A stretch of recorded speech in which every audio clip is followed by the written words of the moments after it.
చుట్టం వెళ్ళిపోవటం, మీరేం పెడితే తింటాం. సరే ఏదేమైనా కానీ దేవుని మాటలు మనం కొద్ది సమయం ధ్యానం చేద్దాం. ఎవరు మాట్లాడద్దు, పిల్లలందరూ సైలెంట్ కూర్చోవాలి. పెద్దవాళ్ళు చక్కగా వాక్యం వినండి. అందరికీ దేవుని నామం పేరిట మహిళా దినోత్సవ శుభాకాంక్షలు. ఈరోజు కొన్ని బైబిల్ క్యారెక్టర్స్, ఏదేమైనా మనకు కొంచెం లేట్ అవుతుంది, టైం మాత్రం చూడొద్దు, ఓకే? సరే, బైబిల్లో ఉన్నటువంటి కొంతమంది స్త్రీలు, వాళ్ళని చూసి మనం ఏమి నేర్చుకోవాలో ఒకసారి బైబిల్ గ్రంథంలోంచి మనం నేర్చుకుందాం. మీకు బాగా ఇష్టమైన క్యారెక్టర్ బైబిల్లో చెప్పండి. స్త్రీలను చూసి ఎస్తేర్. ఎందుకని ఎస్తేరు ఎందుకు ఇష్టం మీకు? చెప్పండి. తన జనాంగం కోసం నిలబడి ఉపవాసం ఉండి తన కోసం ప్రయాసపడింది.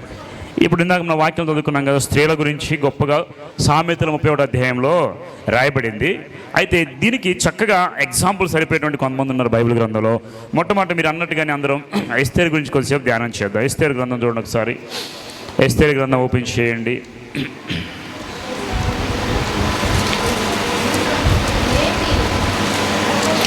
ఎస్తేరు గ్రంథంలో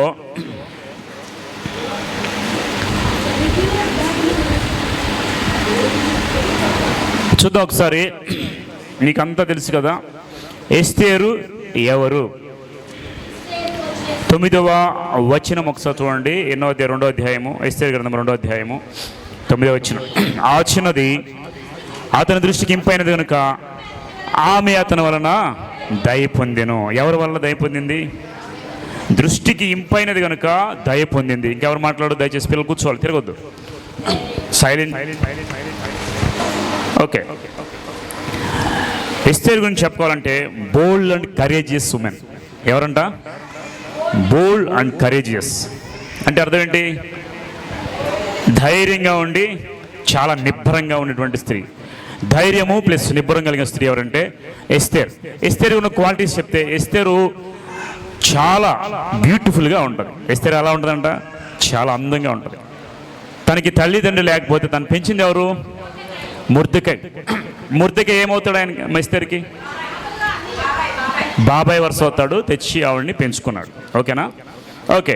అయితే ఈ ఎస్తేరు గురించి దేవుడు ముందుగానే ఒక ఏర్పాటు చేసుకొని ఎస్తేరు గ్రంథం చూస్తే ఒకసారి చూద్దాము. ఎస్తేరు గ్రంథం 1వ అధ్యాయం చూడండి, మొదటి వచనము. అహష్వేరోషు దినములలో జరిగిన చర్యల వివరము. హిందూ దేశం మొదలుకొని కూషు దేశం వరకు 127 సంస్థానం అహష్వేరోషు. చూడండి, అహష్వేరోషు కాలంలో ఎంతకాలం ఏలేడంట? ఎంతకాలం? ఎన్ని దేశాలు, ఎన్ని సంస్థానాలు? 127 సంస్థానాలు. అంటే ఆసియా ఖండంలో దాదాపు 127 ప్రాంతాలన్నిటికీ అహష్వేరోషు ఏలితే దానికి రాణిగా తయారు చేయబడింది ఎవరంట? దేవుడు సిద్ధపరిచింది చేసిన ఎవరిని? ఎస్తేర్. అంతకుముందు అహష్వేరోషు ఉన్నప్పుడు రాణిగా చాలామంది అయింది ఎవరు చెప్పండి? వష్తి. వష్తి ఒక విషయంలో రాజు మాట వినలేదని ఆవిడని తప్పించేశాడు. ఓకే, తప్పించిన తర్వాత దేవుడు ఎస్తేర్ని ఏర్పాటు చేశాడు. యాక్చువల్గా ఆ రాజుకు ఒక భార్య ఉంది. అయినప్పటికీ దేవుని ప్రణాళికలో సమస్తం ఎరిగాడు దేవుడు. దేవునికి ముందే సమస్తం తెలుసు కాబట్టి ఆయన ఏం చేశాడంటే, ఎలాగైనా ఇశ్రాయేలును యూదులను రక్షించడానికి ఆ భార్య మొదటి స్థానంలో భార్యను దేవుడు ఏం చేశాడు? తప్పించాడు. ఆవిడ గర్వించింది. ఆ గర్వాన్ని బట్టి రాజరికం పోగొట్టుకొని ఇంటికి వెళ్ళిపోయింది. తర్వాత ఎవరున్నారని వెతుకుతుంటే వారికి ఒక కనపడిన స్త్రీ, దేశంలో కూషు దేశంలో ఉన్న వాళ్ళందరినీ కూడా చక్కగా జల్లిలు పెట్టించి చాలామంది వెళ్ళి అనేకమైన వారిని, అందమైన స్త్రీలను తెచ్చారు రాజుగారికి వివాహం చేయడం కోసం. వాళ్ళకి వచ్చినప్పుడు అంట, వీళ్ళు చూడండి చాలామంది రాజు దగ్గరికి వస్తే అందరు స్త్రీలకి ఎస్తేరుకి ఒక డిఫరెన్స్ ఉంది. రాజు దగ్గరికి వెళ్ళేటప్పుడు ఎస్తేరు ఏం చేసిందంటే చాలా సింపుల్గా, చూద్దాం ఒకసారి. ఎస్తేరు గ్రంథం 2వ అధ్యాయము, ఎస్తేరు గ్రంథం 2వ అధ్యాయము 12వ వచనం చూడండి. 12. 6 మసముల గోపుర స్థైలంతోనూ 6 మసల సుగంధ వర్ణములతోనూ శైల పరిమళ కొరకైన మరి వేరు పదార్థములతోనూ స్త్రీలు పరిమళ క్రియలు ముగించి రాజునందుకు పోవారు. 12 మాసాలైన తర్వాత రాజైన ఆశీర్వాద ఒక్కొక్క చిన్నదానికి వంతు.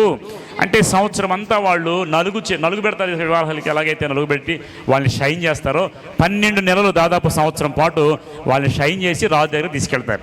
అయితే చూడండి తర్వాత రాజు వద్దకు ఆ విధంగా పోవచ్చు. ఏమనగా ఆ తీరున వారు పరిమళ క్రియలు చేయకాలం సంపూర్ణమగుచుండెను. మరియు అంతఃపురంలో రాజు ఇంటికి వెళ్ళవలసిన సమయం ఏమేమి కోరునో అటు స్త్రీకి ఇవ్వబడుట కద్దు. తర్వాత 15 వచ్చిన చూడండి ఒకసారి. మొర్దెకై తన కుమార్తెగా స్వీకరించుకున్న తన పినతండ్రి అయిన అబీహైలు. పినతండ్రి అంటే చిన్నాన్న కదా, ఇప్పుడు ఏమవుద్ది? అన్నయ్య అవుద్ది. అంటే ఆయన పెంచుకున్నాడు కాబట్టి నాన్నని పిలుచుకుంటున్నాడు, కానీ పినతండ్రి కుమార్తె.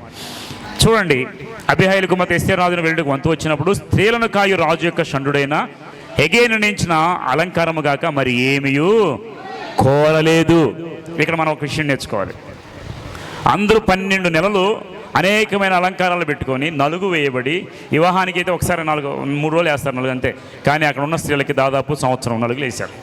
సంవత్సరం అంతా అనేక రకాల తెచ్చి వాళ్ళని షైన్ చేశారు. అందరూ అలా వెళతా ఉంటే రాజు సమయం వచ్చేసరికి, రాజు దగ్గరికి వెళ్ళే సమయం వచ్చేసరికి ఇక్కడ చూడండి, ఎస్తేరు వచ్చిన సమయం, వెళ్ళని సమయం వస్తే ఆ హెగే ఏదైతే నిర్ణయించాడో దానిని తప్ప ఏది కూడా ఎస్తేరు కోరుకోలేదు. కోరుకుందా? దీని అర్థం ఏంటంటే తను బాహ్యంగా కనపడడానికి ఎక్కువగా అంటే తగిన మట్టుగా ఉంది,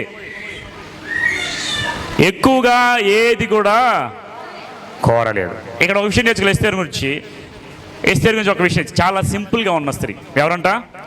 చాలా సింపుల్ సిటీ. రాణిగా వచ్చే అవకాశం వచ్చినా కానీ ఎక్కువ ధరించుకోకుండా చాలా సింపుల్గా. ఆ తర్వాత ఏం జరిగిందంట? ఎస్తేరును చూచిన వారందరికీ ఆమె యందు ఏం పుట్టింది? దయ పుట్టింది. ఎవరికి దయ పుట్టిందంట? ప్రతి ఒక్కరికి. ఎస్తేరును చూచిన వారందరికీ, కొంతమందికి, అందరికా? జాగ్రత్త వినండి. ఎస్తేరును చూచిన వారందరికీ ఆవిడ పట్ల దయ పుట్టింది. ఈ దయ చేసిన ఎవరు? దేవుడు. నేను ఒక విషయం చెబుతా, మనుషులందరి ఇళ్ళ మీరు దయ పుట్టి చక్కగా కనికరం పొందాలంటే దేవునికి విధేయులుగా ఉండండి, దేవునికి అవకాశం ఇవ్వండి. ఆ తర్వాతే దేవుడు మీకు అన్ని ఇస్తాడు. అలంకారాలను బట్టి మనం విధేయత వస్తాను అనుకోండి, అలంకారం బట్టి గౌరవం వస్తాను, అది తర్వాత అయితే మొదటిది దేవుని కృప నీ పట్ల ఉంటే అందరికీ నీ పట్ల దైవం. ఈ విషయంలో చాలా సింపుల్గా ఉందండి ఎస్తేరు.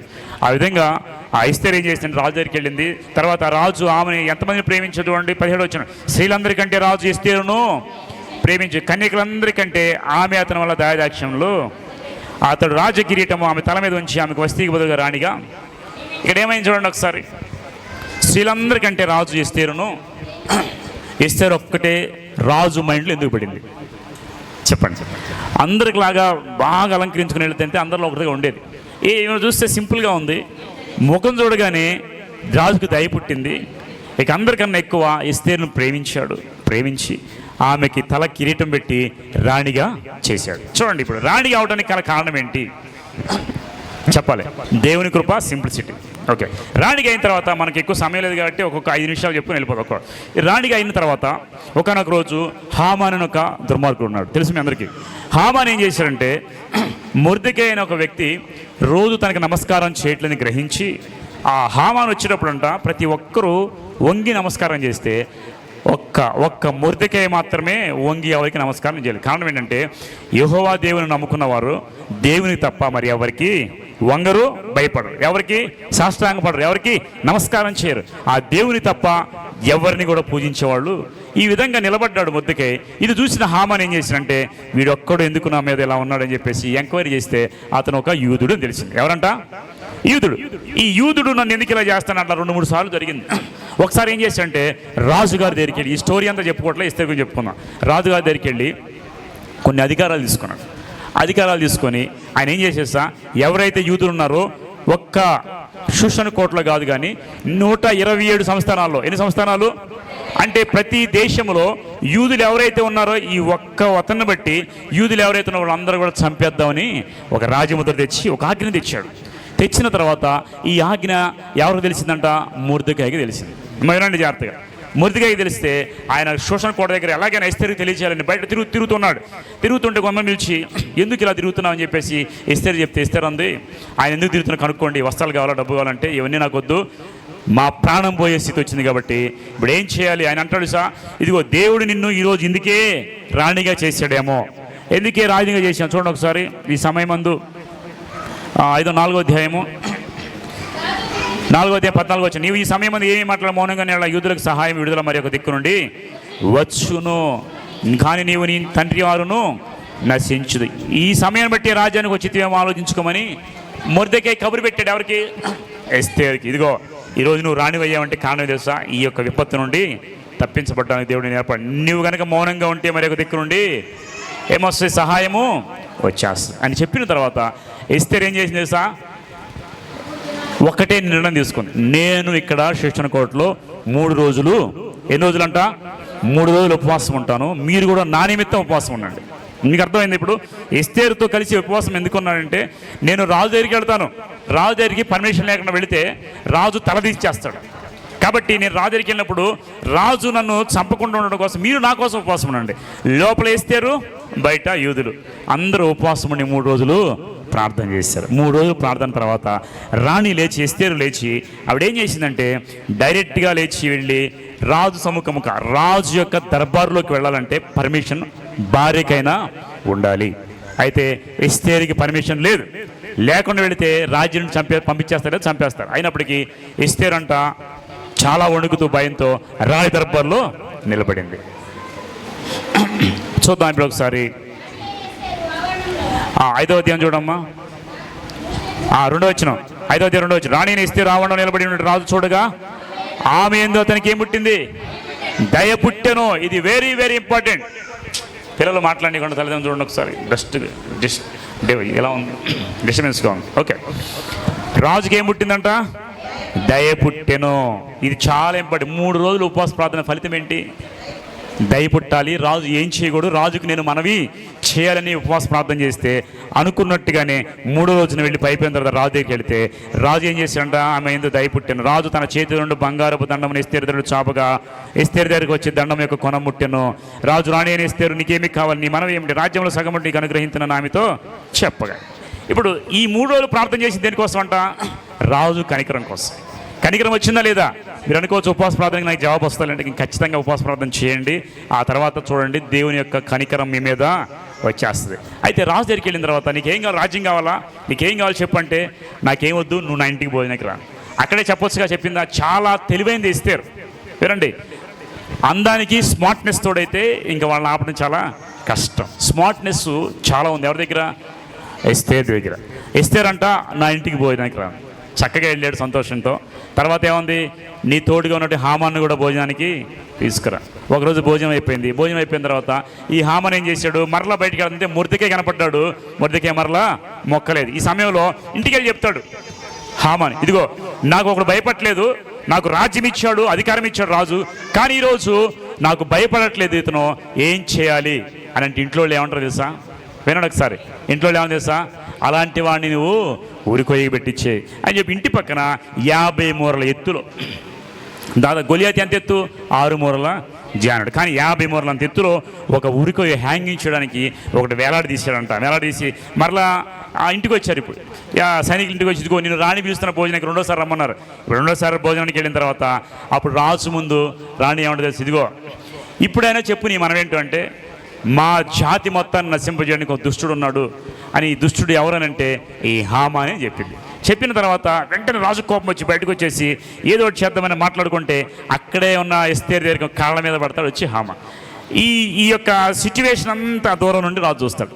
నా ముందే నా రాణిని మీద పడతామని చెప్పేసి అతను వెంటనే ఏం చేస్తాడు? బంధించేస్తాడు. బంధించిన తర్వాత అప్పుడు అంటాడు, ఇతను మొర్దెకైని చంపడానికి ఊరికాయ కట్టించాడంటే రాజు అంటాడు, ఆ ఊరికాయకి వాడినే ఉరిదీశాడు. ఇదంతా జరగడానికి గల కారణం ఏంటి చెప్పండి? ఎస్తేరు చేసిన ఎస్తేరు నుంచి మనం నేర్చుకోవాల్సిన విషయాలు ఏంటంటే, ఎస్తేరు రాణి అయిన తర్వాత కూడా పరిస్థితి మర్చిపోవాలి, తన బ్యాక్గ్రౌండ్ మర్చిపోలేదు. చాలామంది ఈరోజు ఒక మంచి పొజిషన్కి వెళ్ళిన తర్వాత ఉద్యోగం సంపాదించుకుని డబ్బు సంపాదించి వెనక ఉన్న పరిస్థితి అంతా మర్చిపోతారు. చాలామంది మొదట ఉన్న పరిస్థితి మర్చిపోతారు. కానీ ఎస్తేరు మాత్రము నేను ఎక్కడ వచ్చానో, నన్ను ఎవరు పెంచారో వాళ్ళను మాత్రం మర్చిపోలేదు. ఎస్తేరు గొప్పదా కాదా చెప్పండి? మీరు పెంచిన వాడిని మర్చిపోయిందా? ఈ రోజుల్లో తల్లిదండ్రులు పెంచి ఉద్యోగాలు ఇచ్చి వాళ్ళని పిల్లలు పట్టించుకోవట్లేదు చాలామంది. కానీ ఎస్తేరు అంట మొర్దెకై కోసం ఉపవాసం ఉండి ప్రార్థన చేసి తనని చాలా గౌరవించి, తన మొర్దెకై కాదు తన సొంత జనాంగం అందరినీ రక్షించుకోవడానికి ఎస్తేరు ఏం చేసిందంట? నడుం కట్టి ప్రార్థన. రాజులకు రాణులకు ఉపవాసం ప్రార్థన చేసిన అవసరము ఉండదు. కానీ తన ఉపవాసం నుండి ఇంకొక విషయం ఏంటంటే, తన ప్రాణం పోయినా పర్లేదు. ఇప్పుడు రాజు దగ్గరికి వెళ్తుంది. రాజు దగ్గరికి వెళ్ళినప్పుడు తలగొట్టించాడు అనుకోండి, ఏమైనా ఉపయోగం ఉంది? ఇంకా నా ప్రాణం పోయిద్దని తెలిస్తే మనలాంటి వాళ్ళు ఏం చేస్తారు? రాక నాకు రాణి పోస్ట్ వచ్చింది, నేను ఇప్పుడు వెళ్ళి ప్రాణం తీసుకోవడం ఎందుకని హ్యాండ్ ఇచ్చేస్తారు చాలామంది. కానీ ఎస్తేరు అలా ఇచ్చిందా? ముందు ఎలాగుందో, మధ్యలో ఎలా ఉందో, చివరి వరకు అలాగే. నేను ఒక విషయం చెప్తానండి, ఎస్తేరు లాగా మీరు ఎప్పుడు స్టెబిలిటీగా ఉండాలి మైండ్లో. మీకు స్థితి మారినా, గతి మారినా ఎప్పుడు కూడా మీ మైండ్లో మార్పు అనేది రాకూడదు, గర్వం అనేది రాకూడదు. రాణి అయిన స్థితిలో ఉన్నా కూడా ఆవిడ బూడిదలో ఉండి ప్రార్థన. అంటే ఎస్తేరు చాలా గొప్ప స్త్రీ. ఎస్తేరుని మనం నేర్చుకోవాలి. గర్వం లేదు, అహంకారం లేదు, డంబం కూడా లేదు. తన ప్రార్థన వల్ల జాతి మొత్తాన్ని రక్షించుకుంది. పిల్లలు వాక్యం నాలుగు క్వశ్చన్ చూడతా నేను. ఆపండి, బొమ్మలు ఆపండి, నా వైపు చూడండి, చేతులు కట్టుకో, నా వైపు చూడండి. ఎస్తేరు తన జనాంగాన్ని రక్షించుకోవడానికి ప్రాణాన్నైనా పణంగా పెట్టింది. తన జనాన్ని రక్షించుకొని ఉపవాస ప్రార్థన చేసి ఎక్కడ గర్వపడినట్టు డంబంగా ప్రవర్తించడం ఎక్కడ కూడా లేదు. ఇంకోటి ఏంటంటే సింప్లిసిటీగా బతికిందండి. సింపుల్గా, అంటే ఒక్కొక్కరు ఒక్కొక్క బతుకుతారు, మనం దాని గురించి మాట్లాడడం కాదు. కానీ ఎస్తేరు ఎంచుకుంది నాకు కొంచెము చాలు అని. కొంచెం అలంకారం బైబిల్ ఉంది కదా, మీరు ఎక్కువగా అలంకరించుకోనక తగుమాత్రపు అలంకారం చేసుకొని తప్పులేదు. కానీ ఎక్కువగా అలంకరించుకొని ఇష్టపడలేదు ఎస్తేరు. ఏదేమైనా ఎస్తేరు తన సొంత జనాంగం కోసం ప్రాణం పెట్టడానికి వెనుకాడలేదు. కాబట్టి ఎస్తేరులో మనం ఏం నేర్చుకోవాలి? మన కుటుంబం కోసం, మన జనాంగం కోసం మనం కూడా ఎస్తేరులాగా ప్రార్థన చేయాలి. ఎస్తేరులాగా ప్రాణాలు తెగించి నిలబడాలి. అప్పుడే మన కుటుంబాలు కూడా, మన దేశాలు రక్షించబడాయి. 127 సంస్థానాల్లో దాదాపు ఇండియా దేశం కూడా ఉంది. ఇక్కడ చూడ ఎస్తేరు కదా మొదటి అధ్యాయం ఉంది కదా, అహష్వేరోషు దినంలో జరిగిన చర్యలుగా ఉన్న హిందూ దేశం మొదలుకొని కూషు దేశం అంటే హిందూ దేశం అంటే ఇండియా అండి. వినండి జాగ్రత్తగా. హిందూ దేశం ఇంగ్లీష్ బైబిల్ ఉందా మీ దగ్గర ఉన్న? ఇంగ్లీష్ బైబిల్లో ఫస్ట్ వచ్చిన చూడండి, ఇండియా అని ఉంటుంది. హిందూ దేశం అంటే ఇండియా కూడా ఎస్తేరు పాలనలో ఉంది.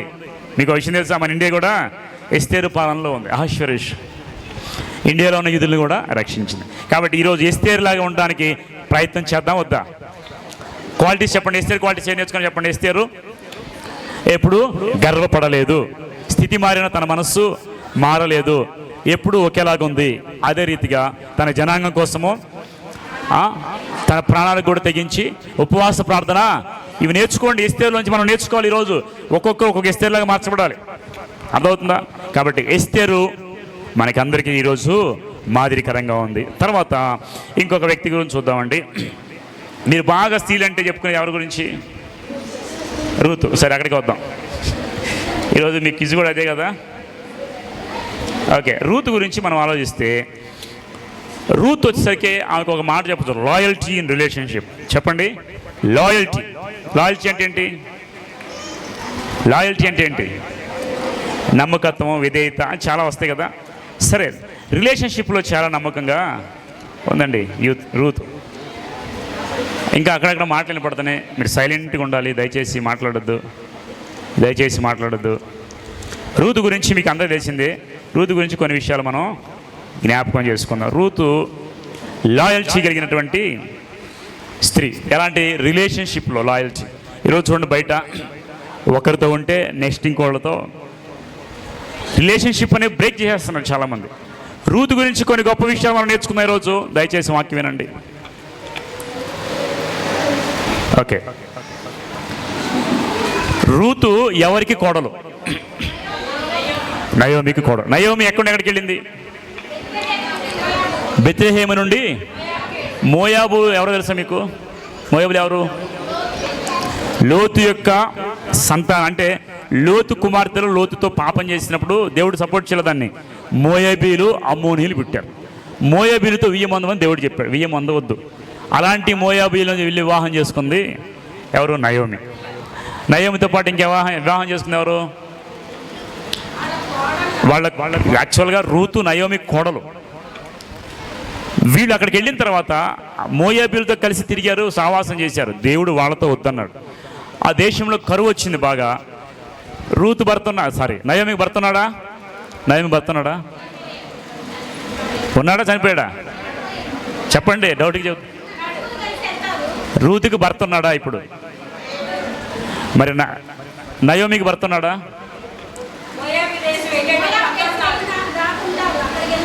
నేను అదే వెళ్ళిన తర్వాత సంగతి అడుగుతున్నా. ఇప్పుడు బైబిల్ గ్రంథం రాయబడినప్పుడు నయోమికి భర్త ఉన్నాడా? అంతకుముందు ఉన్నాడు, ఇప్పుడు ఉన్నాడు, చనిపోయాడా? ఇప్పుడు కాదు, బైబిల్ రాసినప్పుడు. సరే, రూతుకి రూతు ఎవరు? నయోమి యొక్క కోడలు. ఇప్పుడు రూతు కొడుకు చనిపోయి ఉన్నాడా? రూతు కొడుకు కాదు, నయోమి కొడుకు రూతు. నయోమి కొడుకుని చేసుకుంది రూతు. మీరు కన్ఫ్యూజ్ చేయొద్దు, నన్ను కన్ఫ్యూజ్ అవ్వద్దు. నయోమి అండి అనగానే ఒక నయోమి, నయోమికి ఇద్దరు కోడళ్ళు, కొడుకులు. కోడళ్ళు ఉన్నారుగా, నన్ను కన్ఫ్యూజ్ చేయబాకండి. నయోమికి ఇద్దరు కొడుకులు. పెద్ద కోడల పేరేంటి? రెండో కోడల పేరేంటి? Orpah, Ruth. ఈ ముగ్గురికి భర్తలు ఉన్నారా? చనిపోయారు. వినండి, ముగ్గురు భర్త లేని వాళ్ళుగా, విధవరాలుగా ఉన్నారు. కరువు వచ్చింది, వాళ్ళు ఆ ప్రాంతం నుండి వచ్చారు. యాక్చువల్గా బెత్లెహేమ్ అనేది సమృద్ధి, దేవుని ఇల్లు. అక్కడి నుండి ఎక్కడికి వెళ్ళారు? లోకానికి వెళ్ళారు, మోయాబు దేశానికి. అందుకే వాళ్ళు అంతా నష్టపోయారు. సరే, ఏదేం జరిగినా కానీ ఒకసారి ఏం జరిగిందంటే, అత్తగారు అంటది ఒక మాట, ఇదిగో ఋతు. తర్వాత 1వ అధ్యాయం చూడండి ఒకసారి, 12 వచ్చిన చూడండి, 11 చూద్దాం. 1వ అధ్యాయం 11 నుండి. నయోమి, నా కుమార్తెలే మీరు మరలుడి, నాతో కూడా మీరు రానేలా, మిమ్మల్ని పెళ్లి చేసుకుంటే ఇంకా కుమారులు నా గర్భం ఉందిరా. నా కుమార్తెలారా తిరిగి వెళ్ళుడి, నేను పురుషునితో ఉండలేని ముసలిదానను, నాకు నమ్మికలని చెప్పి ఈ రాత్రి పురుషునితో నుండి కుమారులు కనినను, వారు పెద్దవారు వరకు వారి కొరకు మీరు కనిపెట్టుకుందురా. మీరు వారి కొరకు కనిపెట్టుకున్న పురుషులు లేక ఒంటరి కత్తుల ఎందురా. నా కుమార్తెలారా అది కూడదు, యెహోవా నాకు విరోధి ఆయన. అది మిమ్మను నొప్పించినందుకంటే నన్ను మరి ఎక్కువ నొప్పించిన వారితో చెప్పిన. వారు ఎలుగెత్తి ఎడవగా ఓర్పా తన అత్తను ముద్దు పెట్టుకునేను, రూతు ఆమెను హత్తుకొనేను. ముద్దు పెట్టుకుంది, హత్తుకుంది. తర్వాత ఇట్లుండగా ఆమె, ఇదిగో నీ తోడి కోడలు తమ జనుల యొద్దకు తన దేవుని యొద్దకు తిరిగిపోయి నీవు నీ తోడి కోడలు వెంబడి వెళ్ళాము. అందుకు రూతు. ఇప్పుడు విషయం జరిగింది, అమ్మ నాకు కుమారు చనిపోయారు. ఇప్పుడు నేను కుమారులు కానీ మీకు పెళ్లి చేయడానికి మీరు ముసలు అయిపోతే కుమారులు పెరగడం చాలా ఇదంతా తలనొప్పి జరగదు. కాబట్టి ఓర్పాను వెళ్ళిపో, రూతు నువ్వు కూడా వెళ్ళిపో. ఓర్ప ఏం చేసి చక్కగా ముద్దు పెట్టి సెలవు తీసుకుంది. బాయ్. రూతు ఏం చేసింది? ఇప్పుడు రూతు అక్కడే ఉందా లేదా? 16 వచనం. అందుకు రూతు, నా వెంబడి రావద్దని నన్ను విడిచి వెళ్ళడం, నన్ను బతిమాలు కొనవద్దు. నీవు వెళ్ళి చూడగా నేను వచ్చేదను, నీవు నివసించి చూడని నేను నివసించను. నీ జనమే నా జనము, నా దేవుడే నీ దేవుడే. నీవు వృత్తి పొంది చూడండి, నేను వృత్తి పొందిన అక్కడే పాతి పెట్టడం. ఈ మాట చాలా ఇష్టం, గుర్తుపెట్టుకోండి. రూతు ఎలమంటే రూతు ఏముంది? ఓర్ప అయితే వెళ్ళిపోయింది. రూతు మాత్రం నన్ను మాత్రం వెళ్ళిపోవద్దని బతిమాలవద్దు, గట్టి చెప్పేసి కరాకండి. నేను మాత్రం వెళ్ళేది లేదు, ఏది ఏమైనా చచ్చే వరకు నీతోనే, నిన్ను ఎక్కడ సమాధి చేస్తాను, నేను కూడా అక్కడే. నాకు భర్త అవసరం లేదు, దేవుడు నీతో జతపరిచాడు కాబట్టి నీతో ఉంటాను. నీ దేవుడే, చెప్పండి అందరూ, నీ దేవుడే, నీ జనమే అని. ఈ రూతును ఎందుకు పట్టుకుందంటే, రూతు దేవుడు చాలా గొప్పవాడు, మోయాబు దేశంలో ఉన్న వాళ్ళు దేవుడు కాదు. కాబట్టి ఇక్కడ ఉంటేనే ఆశీర్వాదం అనుకుందండి. అనుకొని అత్తతో పాటు కోడలు కూడా వచ్చిందా లేదా? ఇక్కడ గుర్తుపెట్టుకోండి. ఓర్ప వెళ్ళిపోయింది. ఓర్ప లైఫ్ ఎలా ఉందో తెలియదు ఎవరికి. రూతు గురించి ఒక గ్రంథం రాయబడింది. ఆ రూతు ఎలాంటిదంటే, అత్తను అంటు పెట్టుకున్న కోడలు. వినండి, ఆ కోడలు ఎలా ఉంది? ఈ రోజుల్లో అత్తను అంటు పెట్టుకోవడానికి టైం సరిపోవట్లా. ఉద్యోగాలు చేస్తున్నా హైదరాబాద్, బెంగళూరులో. అత్త ఏమో ఇంటి దగ్గర ఉంటుంది. ఒకవేళ అమెరికాలో మనకు తీసుకెళ్ళి పెడితే అత్త పరిగెత్తుకొచ్చింది, నేను ఉండలేనరా బాబు అని. అలా జరిగిన సిచ్యువేషన్ చాలా ఉన్నాయి. అంటే కనిపెట్టుకుని ఉండడానికి ఈ రోజుల్లో మనకు సాధ్యం పట్టలేదు. కానీ ఒక విషయం చెప్పండి, అత్తను దేవుడు అమ్మగా ఇచ్చాడు. ఇది జనరల్ వాక్యం. ఓకే, మీరు ఏం చేయాలంటే అత్త యొక్క బాగోగులు కూడా చూసుకోవాలి. కేవలం భర్త, మీరు ఎప్పుడైతే వివాహం చేసుకుని ఇంటికి వెళ్ళిపోయారో అదంతా నీ కుటుంబమే. నా భర్తే నా కుటుంబం, నా పిల్ల నా కుటుంబం, పక్కన వాళ్ళు నా వాళ్ళు లేదు అనుకోదు ఎప్పుడు కూడా. ఎందుకంటే ఇది దేవుడు నీకు ఇచ్చాడు. జ్ఞానవంతురాలు ఏం చేస్తుంది? తన ఇల్లు, ఏ ఇల్లు? పుట్టిల్లా మెట్టిల్లా? ఒక్కసారి నీకు వివాహం అయిపోయి వచ్చిన తర్వాత పుట్టింటి వాళ్ళని ప్రేమించండి. వినండి, పుట్టింటి వాళ్ళని ఏం చేయాలి? ప్రేమించాలి, ఆదరించాలి, తోడుగా ఉండాలి. బట్ మెట్టిల్ని ఎలా ఉండాలి మీరు? ఇదే నా ఇల్లు, నేను చనిపోయింది కాబట్టి నేను జీవితాంతం ఎక్కడ ఉండాలి కాబట్టి నా ఇల్లు నేను కట్టుకోవాలి. నీ ఇంట్లో ఎవరెవరు ఉంటారు చెప్పండి? నీ భర్తేనా? నీ భర్త ఉంటాడు, నీ భర్త అమ్మ నాన్న ఉంటారు, నీ భర్త యొక్క చెల్లెలు ఉండొచ్చు, అన్నదమ్ములు ఉండొచ్చు, ఎవరు ఉండొచ్చు. వాళ్ళంతా కూడా నీకు దేవుడిచ్చిన ఇల్లు, కుటుంబం. ఆ ఫ్యామిలీని నువ్వు కనిపెట్టుకొని ఉండాలి. బైబిల్ అంటది కదా, జ్ఞానవంతురాలు తన ఇల్లును, మూర్ఖురాలు దానిని పెరికి వేసుకొని. ఏ ఒక్క స్తంభం లేకపోయినా ఇల్లు ఏమవుతుందంట? కూలిపోతుంది. కాబట్టి గుర్తుపెట్టుకోండి, కోడలైన వాళ్ళు మీ ఇల్లు కట్టుకోండి. అర్థమవుతుందా? కోడలైన వాళ్ళు ఏం చేయాలి? నాకు తెలిసిన కొన్ని కుటుంబాలు ఉన్నాయి. చాలామంది అత్తింటి వాళ్ళని పట్టించుకోరు, పుట్టింటి వాళ్ళని ఇది ఎంతవరకు కరెక్ట్ అంటారు? పట్టించుకోండి, కానీ నీ మెట్టింటిని వాళ్ళు 100% పట్టించుకుంటే వాళ్ళని 90% పట్టించుకోండి. పుట్టింటి వాళ్ళు 100% మెట్టింటి వాళ్ళని 10% పట్టించుకుని ఇది రాంగ్. దేవుడు దీన్ని మెచ్చడు. దేవుడు నీకు ఒక కుటుంబాన్ని ఇచ్చిన తర్వాత ఆ కుటుంబాన్ని నువ్వు చూసుకోవాలి. కాబట్టి రూతుని చూసి మనం ఏం నేర్చుకోవాలంట? నీ జనమే నా జనము. అలా చెప్పినందుకు నష్టపోయిందా బాగుపడిందా చెప్పండి? ఎంతగా అంటే రూతు ఆవిడ దగ్గర వచ్చేసిన తర్వాత అత్త పని చేయడానికి వెళ్తుంది. అత్త ఒక మాట చెప్పి, ఇదిగో పలానా వ్యక్తి మనకు బంధువు అవుతాడు, నువ్వు వెళ్ళి అక్కడ పరిగెరుకు అంది. వాళ్ళు ఆస్తిపాస్తులు ఉన్నవాళ్ళు కాదు, ఎవరు రూతు వాళ్ళు ధనవంతులు కాదు. ఏం చేసింది పనిగా? పరిగెరుకోవడానికి వెళ్ళిందండి. పరిగెంటే తెలుసు మీకు? పరిగంటే ఏంటి? ఏదైనా పొలంలో పంట కోసి ఒడ్లు కుప్పలేసిన తర్వాత మిగిలిపోయినవి అక్కడక్కడ పడిపోతాయి. ఎట్లాగంటే మనం ఇన్ని పేపర్లు తీసుకొని 2-3 కింద పడిపోతాయి కదా, అలాగే అక్కడ పడిపోయిన వాటిని ఏరుకోవడానికి వదిలేస్తారు పొలంలో. అవి తీసుకోదు. పేదవాళ్ళకి ఉపయోగపడడం కోసము దేవుడు వదిలేమని చెప్పాడు. అలా పరిగెరుకోవడానికి రూతు వెళ్ళి పరిగెరుకుంటా ఉందంట. పరిగెరుకుంటా ఉంటే ఆవిడ ఉన్నంతకాలము పొలంలో పనిచేసేవాళ్ళు చుట్టుపక్కల చాలామంది ఉంటారు. వెకిలి చేష్టలు అనేది లేవు, ఎక్కువ మాట్లాడటం లేదు, తన పని తను చేసుకుంటుంది. కొంతమంది ఏం చేస్తారంటే, మేము ఇదివరకు పొలాలు వెళ్ళేవాళ్ళం, అప్పుడు పరిగెరుకుని పక్కన కుప్ప ఉంటే దాంట్లో తీసి ఇందులో వేసుకుంటారు. తెలుసా లేదా? పొలం పని చేసి గుర్తుంటుంది. నేను చూసినప్పుడు ఏం చేస్తారంటే వెనక ఒకటి వేసుకుంటారు, పరిగె ఒకటి వేసుకుని లోపల వేసుకుని ఎవరు చుట్టూ చూస్తారు, చూసి అక్కడ కుప్ప ఉంటుంది కదా ఇట్లా లాగేసి లోపల వేసుకుంటారు. రూతు ఎప్పుడు కూడా అలాంటి పని చేయలేదు. అందరూ అలా పని చేస్తున్నా రూతు మాత్రం నాకు అవసరం లేదు యథార్థ. ఈ విషయం అంతా ఒక ఆయన తెలిసింది. ఆయన పేరేంటి? బోయజ్ తెలిసిందండి. బోయజ్ పొలపు యజమాని. ఆయన చూసి అంటాడు, ఇదిగో పని చేసేవాళ్ళతో అన్నాడు, ఇదిగో ఈ స్త్రీని మాత్రం ఎవరు కూడా ఇబ్బంది పెట్టవద్దు, ఎవరు కూడా తనని ముట్టవద్దు, తనకి అడ్డు రావద్దు అని చెప్పేసి ఆజ్ఞించాడు. చూశాడు. చాలా కాలం చూసిన తర్వాత ఈవిడ చాలా గొప్ప లాయల్టీ ఇన్ రిలేషన్షిప్. అంటే ఏంటి తెలుసా? తనకి ఇవ్వబడిన అత్తగారితో లాయల్గా ఉంది, బయట వాళ్ళతో లాయల్గా ఉంది, అక్రమమైనవి ఏది కూడా లేదు. ఇది చూసిన తర్వాత ఈ విషయం ఏంటంటే, ఆ రోజుల్లో ఒక బంధు యొక్క నియమం అని ఒకటి ఉంటుంది. ఎవరైతే చనిపోయారో వాళ్ళ బంధువులు ఎవరైనా ఉంటే వాళ్ళకి వివాహం చేసుకోవచ్చు, లేదా వాళ్ళకి ఆ లైఫ్ సెట్ చేయాలి. ఇలా బోయజ్ కూడా బంధువు అవుతాడు. కాబట్టి బోయజ్ సెట్ చేద్దామని చూసి కానీ ఎవరు ముందుకు రాలేదు. ఒకసారి బోయజ్ రూతుని చూసి రూతుని వివాహం, చాలా స్టోరీ మీకు అందరూ తెలుసు. రూతుని ఏం చేస్తాడు? ఆయన వివాహం చేసుకుంటాడు. వివాహం చేసుకున్న తర్వాత వాళ్ళకి కుమారుడు పుడతాడు. కుమారుడు పేరు తెలుసా మీకు? ఓబేదు కుమారుడు తెలుసా? యెష్షయి కుమారుడు తెలుసా? దావీదు. వినండి జాగ్రత్తగా. దావీదు యొక్క రూతు ఏమైతే దావీదుకి ముత్తాతమ్మ. వినండి, రూతు ఎంత గొప్పదంటే ఆశీర్వదించబడిందండి.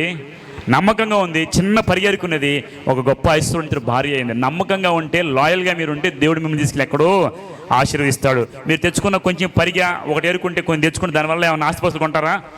కాబట్టి నమ్మకంగా ఉండండి. ఆ నమ్మకత్వాన్ని దేవుడు చూసి మీకు ఏం చేస్తాడంటే ఆశీర్వాదం ఇస్తాడు. కాబట్టి లాయల్టీ ఏం చేస్తాడంటే మిమ్మల్ని ఆశీర్వదిస్తాడు. రూతు నమ్మకంగా ఉంది, పనిలో నమ్మకం ఉంది, రిలేషన్షిప్లో నమ్మకంగా ఉంది, అత్తతో నమ్మకంగా ఉంది. కాబట్టి అత్తకి తల్లిగా చూసుకుంది, అత్తతో బాగా ఉంది. కాబట్టి ఈ అత్త, ఇప్పుడు నేను చెప్తానండి, రూతు ఆశ్రయించబడడానికి కారణం ఎవరు? నయోమి. అత్తకు లోబడిన స్త్రీ లోబడినందుకు నష్టపోయిందా, ఆశ్రయించబడిందా? అత్త వలనే అత్తే చెప్పింది, నువ్వు పలానా వ్యక్తికి వెళ్ళు. బోయేదేమని చూశాడు, చక్కగా వివాహం చేసుకుని వారికి పుట్టిన కుమారుడు ఓబేదు కుమారుడు యెష్షయి కుమారుడు దావీదుకి ఏమవుతుంది తెలుసా? ఆ వంశంలోంచి వచ్చింది. రూతు చరిత్రలో దావీదు వంశంలో నిలబడిందండి. ఎలాంటి స్త్రీ రూతు? విధవరాలు. రూతుకి ఏమైనా ఉందా? పేదరాలు.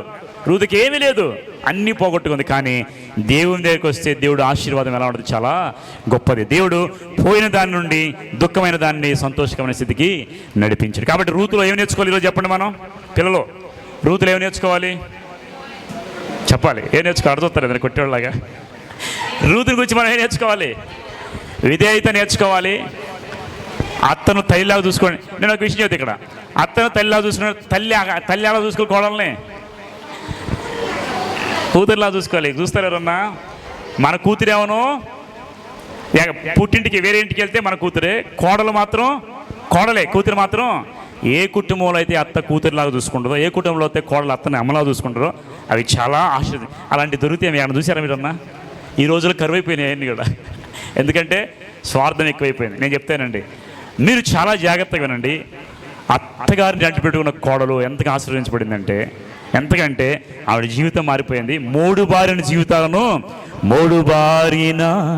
జీవితాలను చిగురింపచేయగలవు నీవు. మారా అనుభవం మధురముగా మారా అనుభవం మధురముగా మార్చగలవు నీవు. మార్చగలవు లేదా దేవుడు? మారా అంటే చేదైన అనుభవాన్ని, భర్త లేనిటువంటి అనుభవం